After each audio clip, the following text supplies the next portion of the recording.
Eu usei a inteligência artificial Gemini e pedi para que o Gemini me mostrasse quais são as principais promessas que o PT tem feito nesses últimos 20 anos em que eles têm se elegido e qual método que ele tem utilizado para que as campanhas deles tenham êxito. E uma coisa que talvez a direita brasileira não dê muita importância é porque a esquerda tem utilizado algo que é muito antigo, que é repetição de determinadas situações que eles prometem que vão arrumar e que eles não arrumam. Tipo, a pedra angular da campanha petista é o foco que sempre no consumo e na transferência de renda. Segurança alimentar, que é a promessa todo brasileiro fará 3 refeições por dia.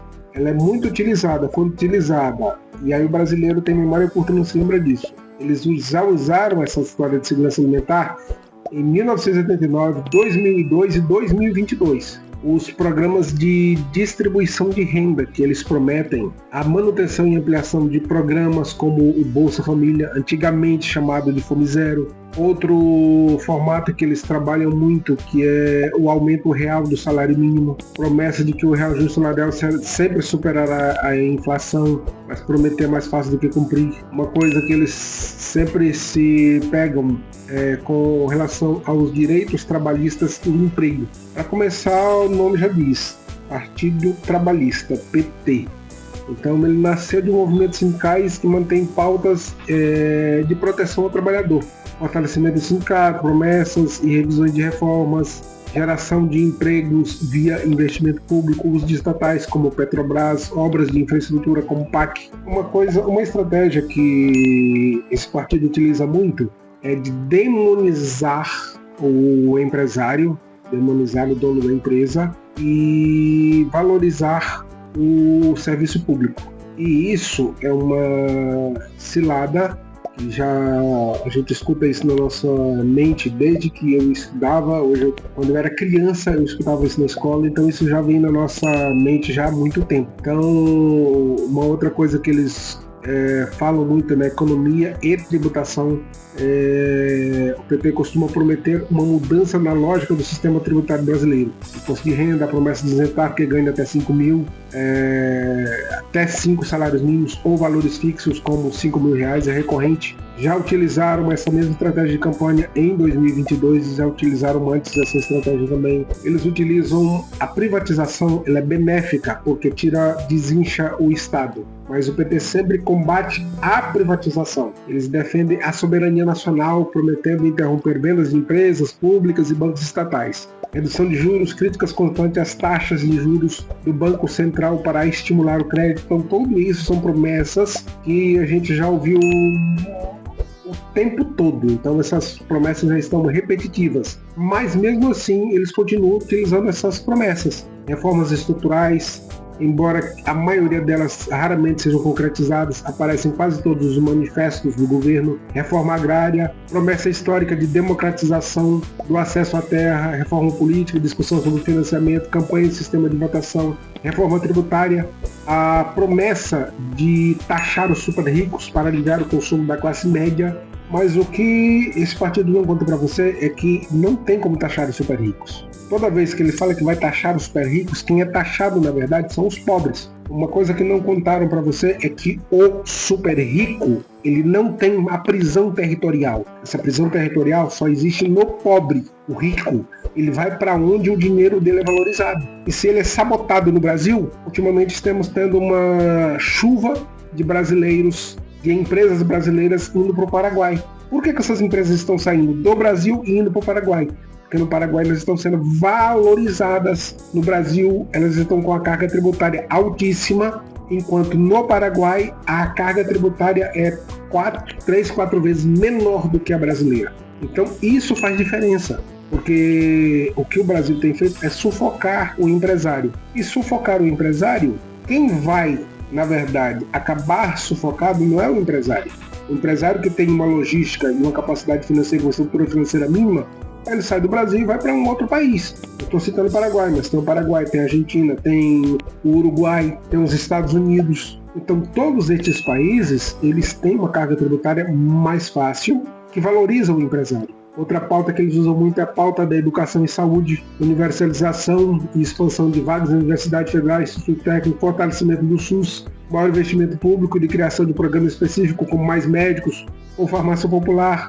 Só que todos esses programas que são criados pelo PT, eles acabam se tornando golpes, trapaças, a maioria deles. Então, o resumo das promessas atuais, no ciclo entre 2022 e 2026. No momento presente, o foco é se concentrado na correção da tabela de imposto de renda, na redução dos preços dos alimentos e combustíveis e na retomada de obras paradas, coisa que não aconteceu nesses 4 anos. E uma curiosidade é que em 2022 uma promessa foi o compromisso do Lula de não buscar a reeleição. Só que ficou só na promessa, mais uma vez. Ele já está mudando de ideia, ele quer se reeleger. O PT, ele já se utilizou muito a história da fome, acabar com a fome e a renda. A fome, não, esse partido nunca vai acabar com a fome, porque ele utiliza a fome para se reeleger. O impressionante não é ele se utilizar dessa estratégia, é as pessoas ainda acreditarem nessa estratégia, mesmo depois de 4 eleições. A fome não acaba.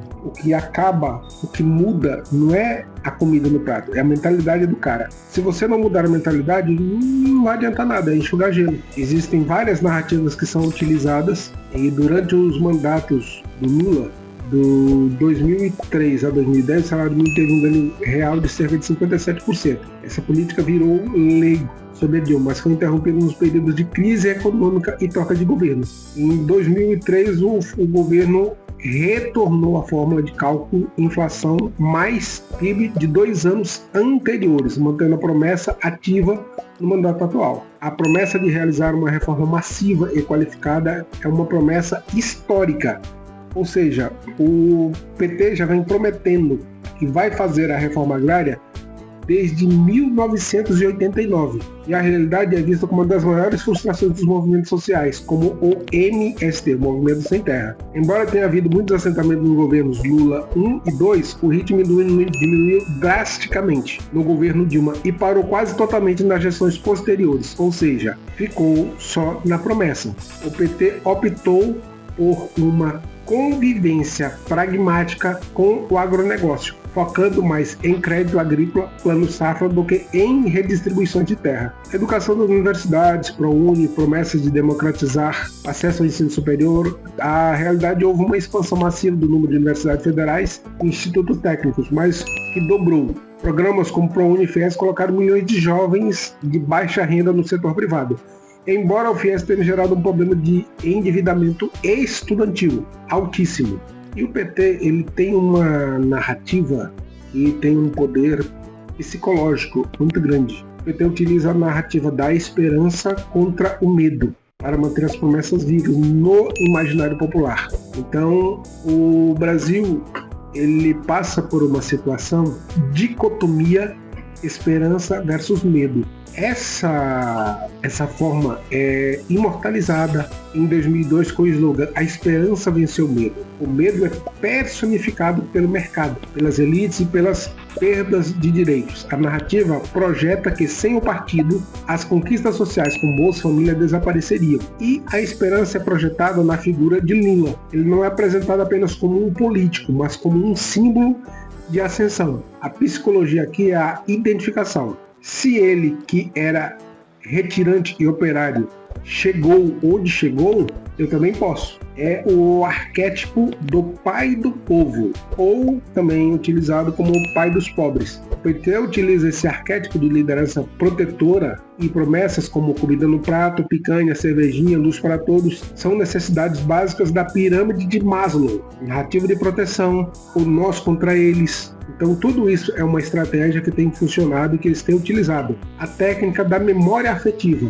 Mesmo quando as promessas demoram a ser cumpridas, como a isenção do imposto de renda, o PT utiliza o que chamamos de ancoragem no passado. Eles convocam constantemente os anos dourados de 2003 e 2010. A narrativa é: nós já fizemos uma vez e sabemos o caminho. Então, em função dessas narrativas, o PT vem se mantendo no poder há 20 anos e muitas dessas promessas são promessas vazias. A linguagem simbólica popular, a separação, diferentes partidos que usam os termos técnicos, PIB, superávit, política social. O PT traduz a economia para a mesa. Em vez de segurança alimentar, 3 refeições por dia. Em vez de crescimento do setor de proteína animal, picanha e cerveja. Em vez de mobilidade social, o filho do porteiro na universidade. Efeito: isso cria imagens mentais poderosas. O cérebro humano processa imagens e emoções muito mais rápido do que dados estatísticos. O mito do eterno retorno. O Salvador. Muitas promessas não são cumpridas plenamente para que possam ser reutilizadas. Se a reforma agrária fosse finalizada, o partido perderia uma bandeira de mobilização. Então, o cara que faz parte do MST, ele não acredita que o partido não tem intenção de entregar, de fazer o seu assentamento. Mas ele não vai fazer o assentamento, porque se ele assentar todas as pessoas que fazem parte do MST, o MST acaba. Movimento dos sem terra. Se todos tiverem terra, vem ter o movimento dos com terra. Então, essa narrativa é uma narrativa que eles não vão deixar de utilizar nunca. Faz parte da narrativa deles. Então, é um partido que vive de narrativas e essas narrativas têm funcionado. Um exemplo, porque isso funciona em Belém, no norte. Em regiões como a nossa, aqui em Belém, essa narrativa ganha força ao tocar na identidade regional. Quando o partido fala em trazer o progresso para o norte, ele toca na ferida do isolamento histórico. A promessa de grandes obras e integração funciona como um bálsamo para o sentimento de negligência. E aí as pessoas caem, mais uma vez, nessa narrativa e acreditam mais uma vez. Essa é a forma que tem sido utilizada nestes 20 anos para se manter no poder.